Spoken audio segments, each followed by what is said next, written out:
Say again? What did he say? Monsters? Yeah, me too. I used to have those in my bedroom too. Yeah, they always stood in front of the door, wouldn't let me out. Seriously, what are you afraid of? Monsters, thank you. Failing health. Okay, failing health, yeah. Health issues. Someone else? Mad people. People being angry. Yeah. Okay, what else? Yeah? You're afraid of Gina. Okay, all right. Well, so far it works. Okay, all right. Anybody else? Seriously. What do you, I'm sorry? Spiders? Okay, yeah, that's my Essie. That my family will all the Lord. Yeah, concerned about this, yeah, spirituals. Yeah. Anybody else? Family discord. So unity and getting along can change really fast, can't it? Anybody else? Economic collapse. Yeah, I think everybody's walking around with that one. Concerned about that. Anybody else? Do you actually know what you're afraid of? Rats, okay? Rats, yeah. Yeah, those are nasty little things. Well, they're not little, are they? The mouse version is, yeah. Yes. Yeah. Anybody else? Failure. Yeah, just making a mistake. Yeah. Snakes? Who said snakes? Yeah, Loie? Yeah. You and Don Schottle. What did he say? I can't hear him. They can bite you. That's right. They sure can. They can also get around you and suffocate you. Yeah. I had the strangest sensation. So I went with my son Seth out to Colorado to see my family, mostly. I was originally going to see my family and go to Will's wedding, but the COVID stuff's got everything all freaked out. So I visited my family, and so I started riding a motorcycle about a year and a half, 2 years ago, just to kind of hang out with my son and some other folks, and do some things with them. And so we went out 36 highway, and when I got out to the larger vistas where you kind of go, you come up on the top of a big, open area, and then you're going down into this deep, and it's not a valley. It's wide. It literally feels like you're just riding off the edge of the earth almost. I had the strangest feeling that I was going to fall off the earth. Isn't that weird? No? I had a little more connection with my wife, Pam, who every time I've gotten her up in the mountains and we're driving on some of the canyon roads, she was always afraid that I was going to run off the road and fall completely off the mountain and kill us all. So, there are these things. Now, here's what I did when I had that weird sensation. I mean, I'm talking about taking over my body kind of stuff. And I said to myself, there is nothing to fall off of, you see. So sometimes you have to tell these fears the truth. You have to tell the fears the truth. And when I came back through that area on 36 Highway, I didn't have a problem at all. I didn't have a problem at all. I did have a healthy respect for deer when you're riding in the twilight, because they don't let you know they're coming up on the road. But I want us today to talk about the love of God, because you see, that is the absolute antidote to fear. The absolute antidote to fear is love. Okay? It's not being in control of your circumstances. It actually is being cared for, being secure, being able to know that you're okay. And that makes a huge difference, doesn't it? So today, I want us to turn to 1 John. 1 John chapter 4. Because and 1 John is really good for looking and knowing the things that tell you that you are a true follower of Jesus Christ. Because the phrase occurs often in 1 John. And we know that we know if. And we know that we know if we know if. You see, that phrase reoccurs over and over again in John. And if we say that we have no sin, then we don't know God. If we say that Jesus isn't Lord, then we don't know God. And the opposite is true, you see. And so all the way through the book of 1 John, you will find that he's trying to help these kids. Did you notice that? The book of 1 John is written to children. Now, I'm pretty sure this is not a preschool letter. Written to a daycare there in Palestine. It was written to adults. But you see, they're children in the faith. And there is a sense of which they need to grow and to mature. And so when you think about 1 John, it really is very, very helpful. Chapter 4 begins with the idea, beloved, do not believe every spirit, but test the spirits to see whether they are from God. For many false prophets have gone out into the world. There are false spirits. There are false prophets. There is antichrists in the world. And they are constantly trying to do what Satan did in the garden from the beginning. What did Satan do to Adam and Eve in the garden? He deceived them. Deceived them. I had a friend one time told me that it'd be really cool to use lighter fluid to start a fire on the side of this garage, and that it would not catch the garage on fire. That it would, it just flash.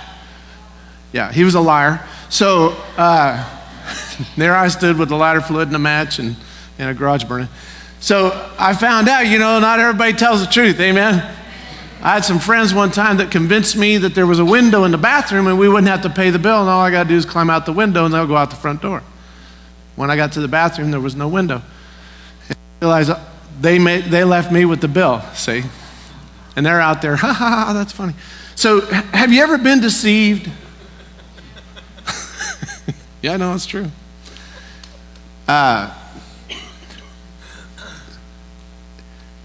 Satan is a liar. He's a liar. And you need to test the spirits. Because here's what I know. The Spirit of God is a spirit of truth. The Spirit of God is the Spirit of truth. And there is no other truth but God's truth. There is no other truth but God's truth. Do you actually believe that?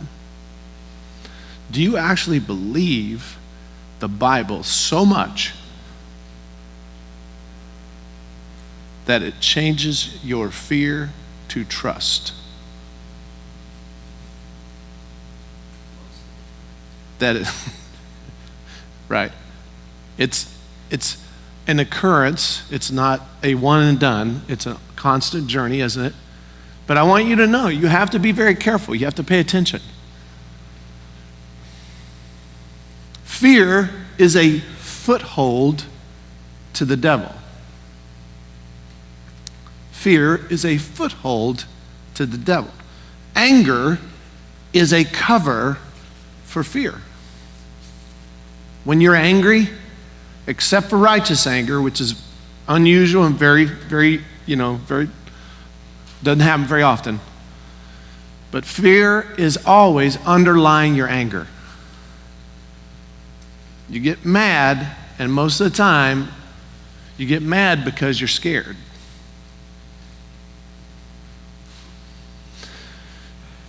And you have to test the spirits. Now, in John chapter 3, 1 John chapter 3, it talks about that there is truth and there is evil. There's the lie and there's the truth. And the devil is a liar and he's the father of lies. And that he is actually ruling in this world today. It's not that he is in charge, but that he is actually got the majority of the people following him, believing his lies, trusting in his spirit. Okay? So this is important for you and I to understand. So what spirit are you listening to?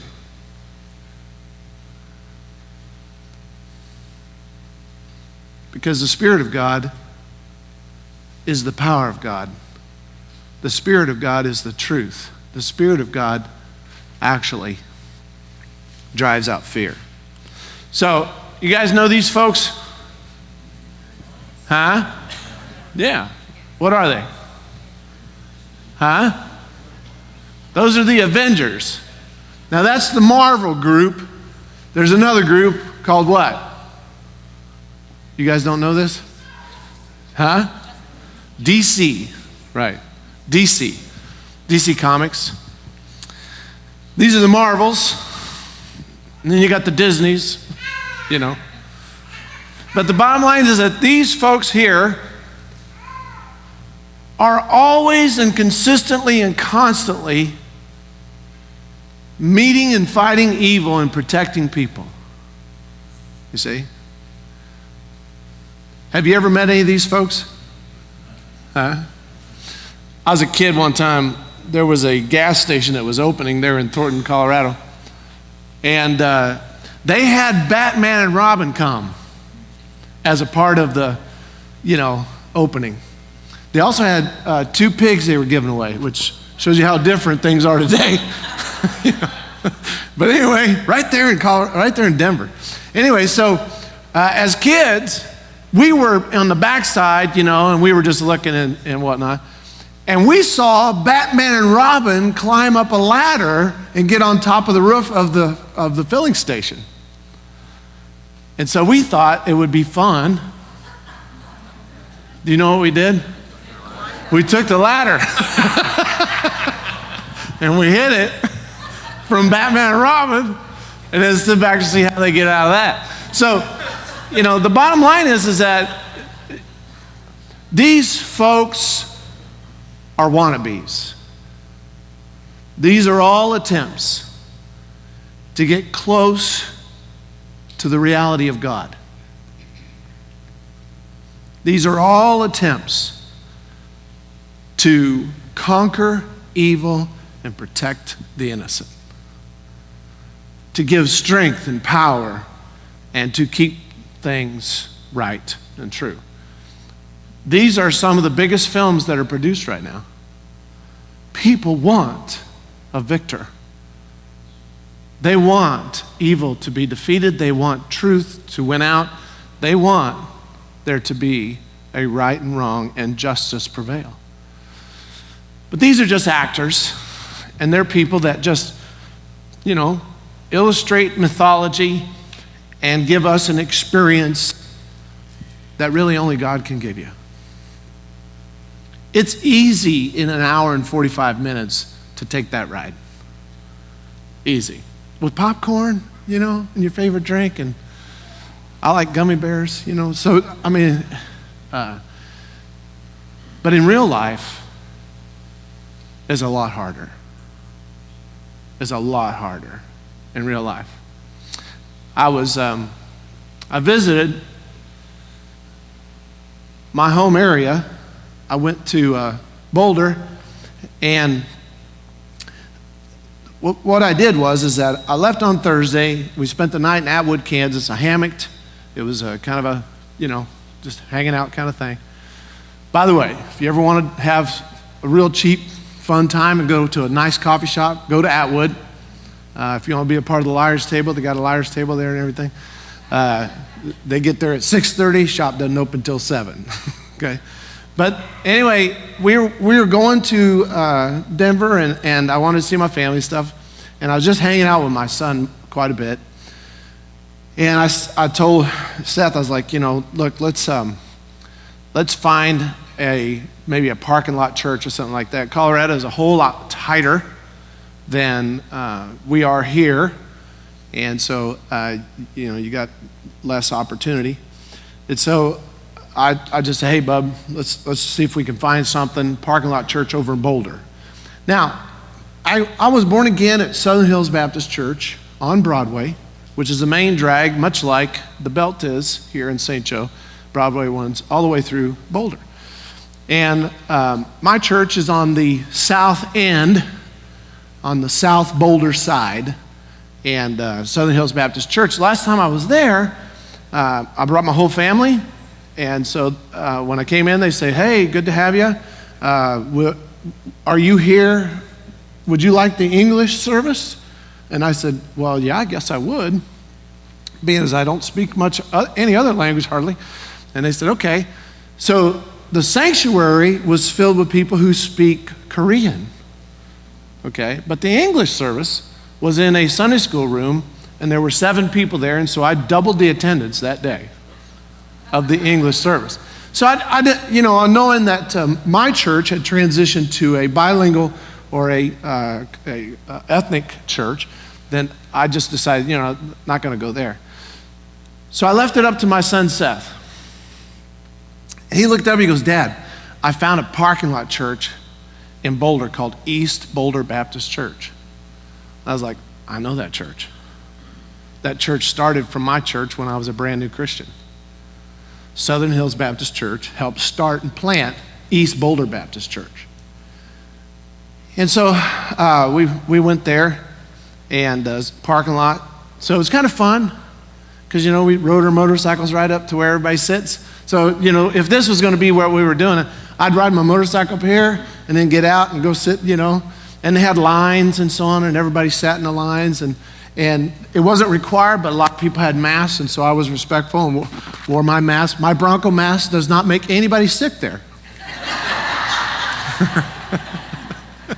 So, as a matter of fact, one guy came in and goes, your mask's upside down. I was like, yeah, okay. So I got the opportunity to be there. Here was a neat thing about that church.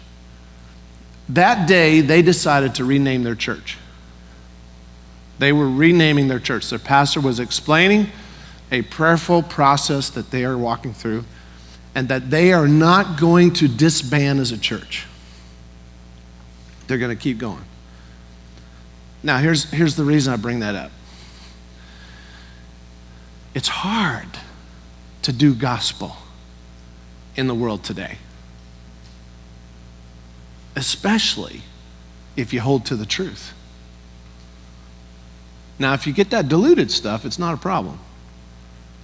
But if you go with the straight gospel, it's very difficult. And if you can imagine, Boulder's one of those towns that literally would not allow faith groups to come in when their entire area was devastated by a massive flood. And they would not let one single faith group come in and help them in Boulder County. So here's this church, and they said, we're going to keep going. We're going to keep going. So that church is probably about 40, 41 years old, 42 years old, something like that. And they're holding to the truth. And the thing they're going to name their church, they're not going to be East Boulder Baptist Church anymore. They're naming their church to Reclaim Church, because they're going to reclaim lives for Jesus Christ. And I thought that was really good. And what I want you to understand is the truth is the antidote to fear. To fear.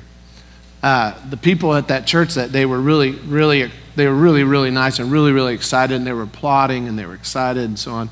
And I thought that it was really neat to see the truth is still prevailing in one of the most difficult places actually to do the gospel in our country. It's very, very difficult. You may not realize that. The fact that I came to know Christ in Boulder, Colorado is an absolute, how do I want to say this? It's very small odds. Very small odds. It's very unusual. So in 1 John chapter 4, verse 7 says, "Beloved, let us love one another, for love is from God. And whoever loves has been born of God and knows God." So how do you know that you know God? That you love. That's what this is saying. Anyone who does not love does not know God. So what would you call the definition of love?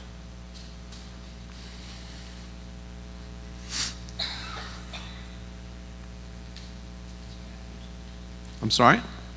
It's an act. So love is action, not a concept. What kind of action? I'm sorry? Yeah, selfless. So the Bible even defines what love is. And this is love. That a person would what? Lay down their life for a friend. If you go to the love chapter and you look to see what love is defined for, love is patient. Oh, really? You guys have a lot of patience with each other? Patience. And kind. Mm-hmm. Yeah. So you can see the fruit of the Spirit actually is what actual love is like. And that's the denial of ourselves for the need and the betterment of someone else. So this tells us that if you know God, then you will love. If you don't love, you don't know God. In this, the love of God was made manifest among us. So this is how God showed his love to us. That God sent his only Son into the world so that he might live, that we might live through him. This is the love of God. That you might live.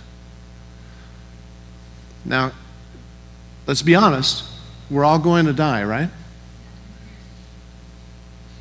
Yeah. So this is not physical.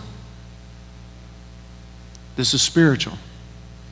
That we might live eternally, that we might live spiritually, that we might live in the power and in the grip and the sealing and the sign of the Holy Spirit in our lives. This is the proof that God loves us. That he gave himself up for our sin. To become our Savior. Now remember, there's an old song written a long time ago. I never promised you a... See, I guess that worked. Okay. No. This is important because so many people think the only thing that is really worth living for is pleasure. But actually, sacrifice is what makes life worth living for. Accepting the pain of denying ourselves for our God to follow our Christ because he loves us. And he gave himself up for us. Notice this. In this is love, not that we have loved God, but that he has loved us and sent his Son to be the propitiation for our sins. Beloved, if God so loved us, we also ought to love one another. If God so loved us, we ought also to what? Love each other. So I I want to emphasize something here. This church needs to get more involved in loving and caring for one another. We should be deeply involved with each other. Not bossing each other or criticizing each other, any of that, but to help each other. To help each other. One of the reasons that we have small groups in this church is to take care of each other. I would probably state the size of Green Valley at about 350 people now. We're about 100 people less. How do you take care of 350 people? Well, the pastor can't do it with his phone, I can tell you that, because that don't work. Amen? Yeah. So, by the way, be very careful. You send me a Snapchat, an Instagram, Facebook, a text, a voice message. Look at all the ways. It used to be what? You had one phone, and they called that phone, and you could channel everything that way. Boy, we have really helped ourselves a lot this way. So I want us to understand there is a need for us to take care of each other. There's a need for us to take care of each other. There's a need to know what's going on for each other. Because that is actually the evidence that we love God. I can tell you this. I love you. I care deeply about every one of you.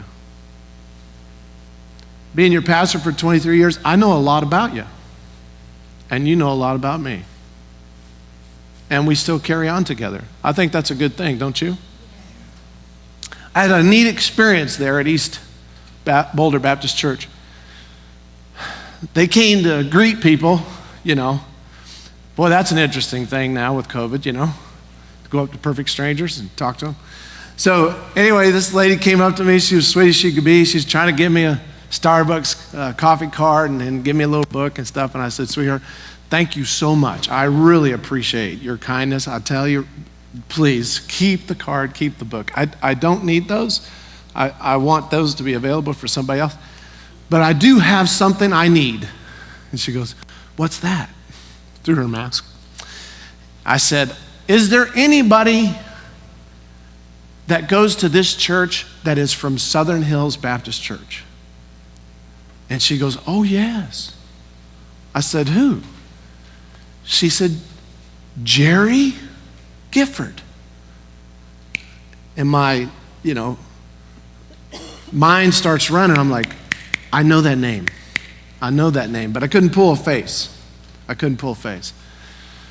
And so I said, thank you so much. Can you point her out to me? Is she here? She said, yes. She's two rows up, got that gray hat on, sitting in that lawn chair, because everybody brought their lawn chairs, okay? I sat on a good old-fashioned, metal folding chair. Come on, this is a Baptist church. So anyway, I saw where she's at. Soon as the service was over, I beelined it right up there to her. And I said, is your name Jerry Gifford? She said, yes, it is. I said, my name is David Mason. She goes, oh my God.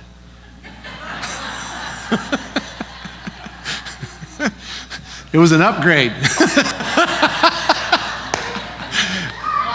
Anyway, and she looked at me, and this, I'm going to try and tell you this without, and then she said, I'm so sorry about your sister. See, because, you don't know, but my sister, was killed, and Jerry was in the student ministry. And one of the few religious pictures I have of my sister is a black and white of her in a Klan's outfit and makeup. And Jerry Gifford took that picture. And Jerry and her husband, Pat, actually put the makeup on and helped my sister, so that we could clown. We were clowning, okay? And I'm telling you, I just melted. Because it's hard to come across anybody that knows my sister. and for Jerry to remember me after 41 years. And then I just began to tell her, I was like, and I said, I'm a pastor in Missouri, and I've been a pastor, for a long time now. I said, this is my son Seth, and he is also a pastor. You know what she did? She goes, hey, everybody! Screaming through her mask. This young man here was in my student group, and then his son, they're both pastors. And she's yelling it to everybody,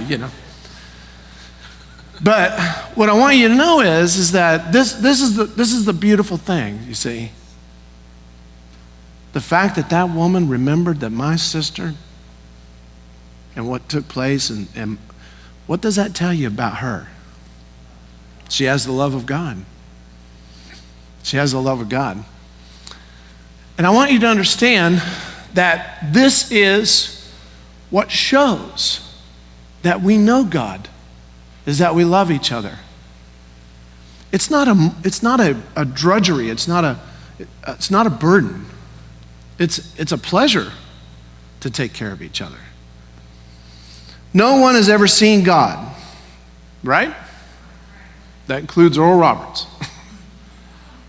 Okay? No one has ever seen God. So, this is insinuating how we see God. No one has ever seen God. So, how do people see God? Well, that answers this question. If we love one another, that's how people see God. In the South End, we have done over 40 some houses. They do 2 to 3 houses a day.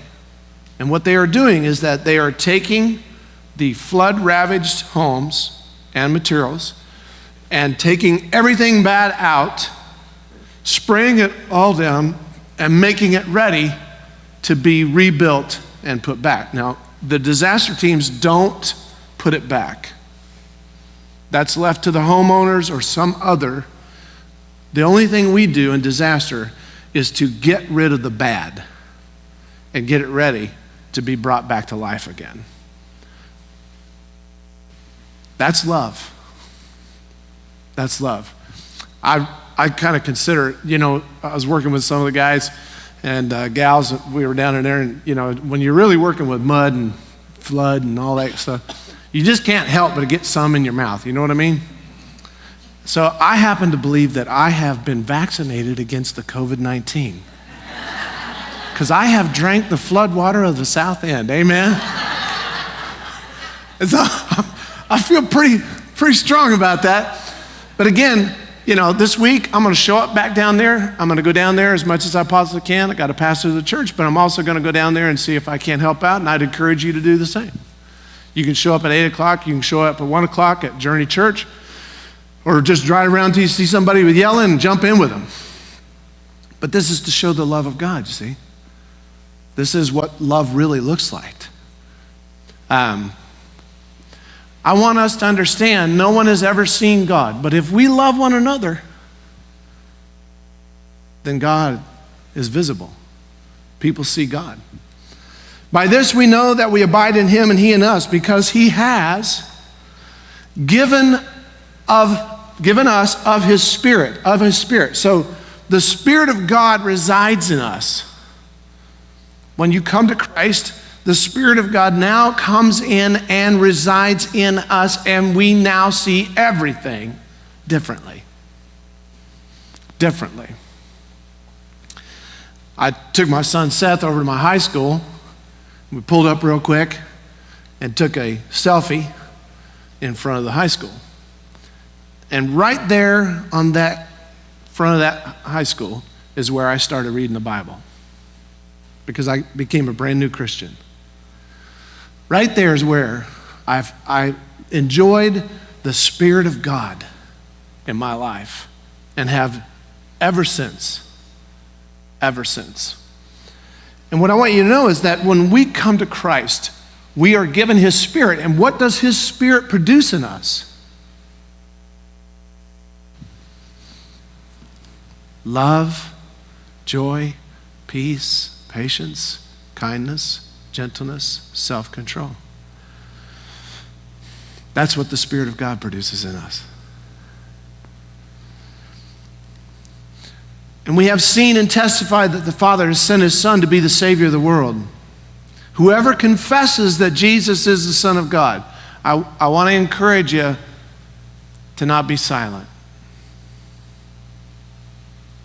Confess the power and the presence of Jesus Christ in your life. Don't be afraid. The Spirit of God does not give us fear. The Spirit of God gives us power. Amen? Gives us power. Whoever confesses that Jesus is the Son of God, God abides in him and he is in God. So we have come to know, notice that phrase, you'll find it all the way through the book of 1 John. We have come to know and to believe the love that God has for us. God is love. Now, my friends, that's a definite statement of being. Whatever love is, it comes from God. So don't believe all the baloney that people say love is. When it is contrary to God, it is not love. God is the actual definition and measure of what love really is. And so when people say that this is love, no, it's not if it's contrary to God. It cannot be love. It cannot be love because only God is love, and all that is love comes from God. And if you know him, you got his DNA flowing through your body. We have come to know and believe the love that God has for us. God is love. Whoever abides in love abides in God, and God abides in him. By this is love perfected with us. Notice how love is actually perfected in us, is that we abide in God and we abide with each other, so that we may have what?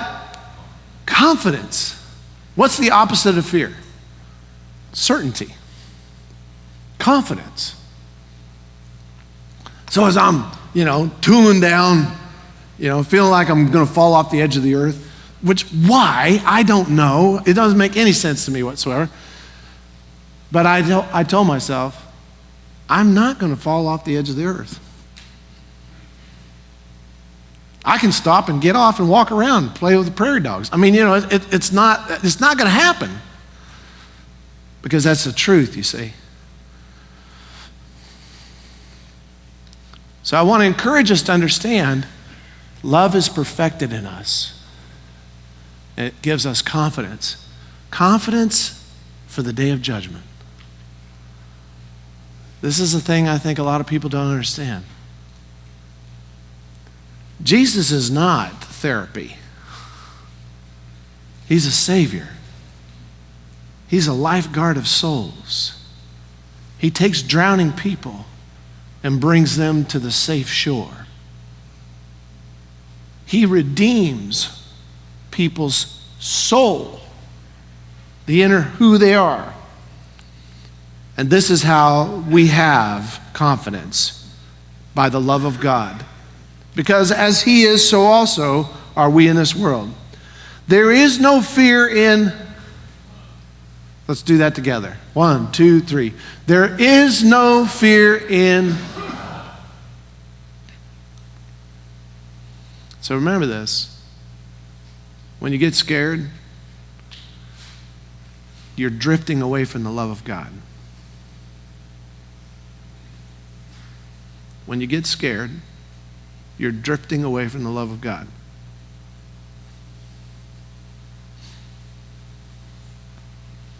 Perfect love casts out fear.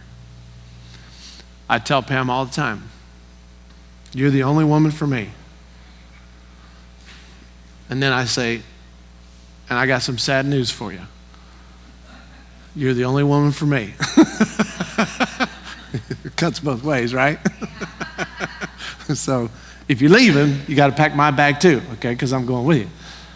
So, the fact is that we have this confidence that God loves us. Now, does that mean that there is no pain? No, that's not what that said. Doesn't mean that there's no pain. Doesn't mean that there isn't sorrow. That's not what the Lord said. The Lord said, I am going to prepare a place for you, and I'm going to come back and bring you to where I am. I am the way, the truth, and the life. No one comes where?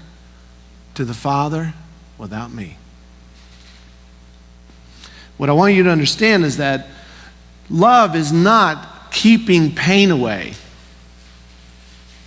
Love is carrying people all the way through and bearing the pain with them. And that's what God has done for us. Something we could never do for ourselves. Perfect love casts out fear. For fear has to do with punishment, and whoever fears has not been perfected in love. We love because he first loved us. That's a very important understanding. It's not that you love God, it's that God loves you. You got to remember where it comes from. Your salvation does not come from you. Your salvation comes from God. His love is what perfects you. His love is what completes you. His love is what gives you confidence. Not your love for him, his love for you. Isn't that beautiful? If you ever have never figured it out, if you let go and you have God, he holds on to you and you can't get away. You're right there. You're always going to be in his grip. His love is what perfects us, not ours. But when we know him, we have love because his love is infused through us. And the Bible tells us fear has to do with punishment. And anybody who fears has not been perfected in love. We love because he first loved us. If anyone says, I love God and hates his brother, what does it say? And if you're lying, who are you following? The father of lies. Now, my friends, when your life gets painful and real sorrow and pain comes to your life, don't start doubting God. Don't doubt his love for you.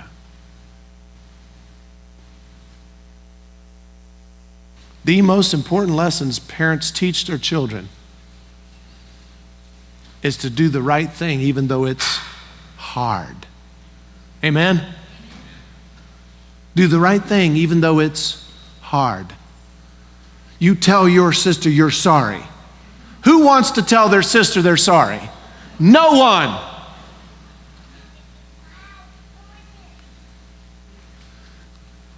That's love.